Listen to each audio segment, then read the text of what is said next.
Balance is just always the thing at the end of the race that I can't ever quite grasp, but I'm always attempting to grab it. I exist as a Black woman pretty effortlessly. Motherhood is an ongoing journey that I feel like I've literally just settled into, and I'm 6 years in. And I had to fight for music to be a priority, and for the people around me who loved me and wanted what was best for me to also recognize and respect that it needed to be a priority. It's difficult to show up places as a single Black mother because you feel it on you, especially when you're the only one in the room.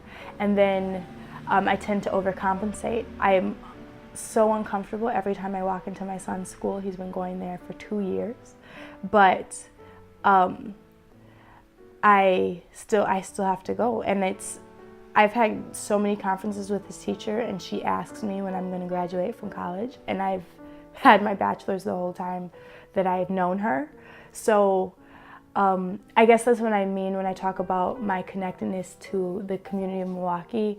Whenever I walk into a room, they don't see Menominee Falls. They just see that I'm a Black woman. And when I walk in holding Ethan's hand, they see that I'm a Black woman with a child. And then when they look at my left hand and don't see a ring, they see I'm a Black young single woman with a child. Even though I grew up in Menominee Falls, I'm not connected to Menominee Falls. Like, I know that Pops is the mom and pop place that you go for a good burger and fries, and I better still have the track and field records for the 100-meter dash and the 4x200, but that's pretty much the extent of my relationship with Menominee Falls. I don't know what Menominee Falls was founded on, but at this point, Menominee Falls is really just full of apathetic, listless, conservative white people, which I am actually the antithesis of.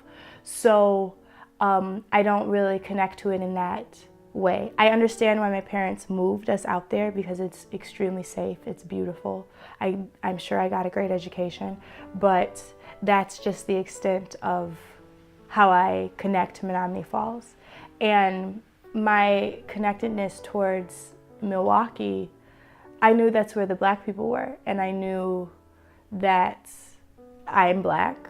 And so I feel like a lot of times connectedness can transcend location. You can be connected to someone who's 6,000 miles away from you. Being aware of my socioeconomic privilege within being a Black person has been a process that I've had to get comfortable with.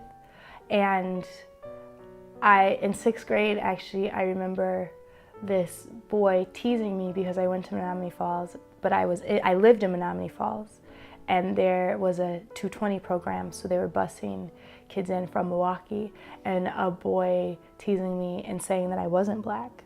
And so then that moment, when I was about 11 or 12, it forced me to define what being Black to me was, so that no one else would have the opportunity to define it for me.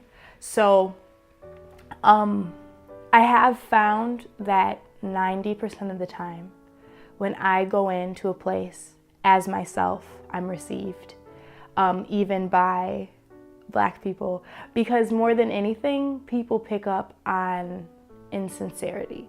So though I can code switch very well and can casually use all of the vernacular, if I did it all the time, it would be insincere, because this is also how I talk. So it's just whatever comes out of my mouth naturally, and I think that's what's received the best. Socially, Milwaukee doesn't, it's not a good place for Black people. And I lived in Kentucky for 1.5 years, and I met Black people there. My age, I was a freshman in college. And so I met other Black people who I would not meet up here just because of the things that they were exposed to and the type of culture that they created. The Black community in Milwaukee has a very oppressed situation, and I don't blame the Black people. I blame the systems in place for why Black people in Milwaukee function the way that they do. It's the system, and it's working how it's supposed to be working.